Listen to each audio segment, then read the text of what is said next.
On l'appelle la malédiction des pharaons. Pendant des siècles, les tombeaux des rois d'ancienne Égypte antique sont restés scellés sous le sable, protégés non seulement par la pierre, mais par une menace gravée dans les hiéroglyphes.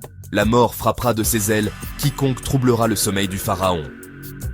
En 1922, l'archéologue Howard Carter découvre l'entrée intacte de la tombe de Toutankhamon dans la vallée des rois. Un tombeau presque intact, un trésor inestimable, un rêve pour l'archéologie.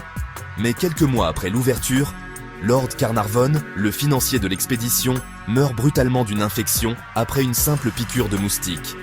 Le jour de sa mort, au Caire, l'électricité s'éteint dans toute la ville. Et en Angleterre, son chien hurle, puis s'effondre, mort. Coïncidence ? Dans les années qui suivent, plusieurs membres liés à l'expédition meurent dans des circonstances étranges. Maladies soudaines, accidents inexpliqués, morts prématurées. La rumeur explose. Le pharaon se venge. Certains parlent de poisons anciens, d'autres de bactéries enfermées depuis des millénaires. Mais pour beaucoup, il s'agit d'autre chose. Une force invisible, une colère venue d'un autre temps. Car dans l'Égypte antique, les tombeaux n'étaient pas seulement des sépultures.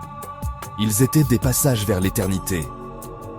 Et troubler le repos d'un roi divin pouvait avoir un prix. Alors la question reste entière. Maladie naturelle ou véritable malédiction? Une chose est sûre, certains secrets sont peut-être restés enterrés pour une raison.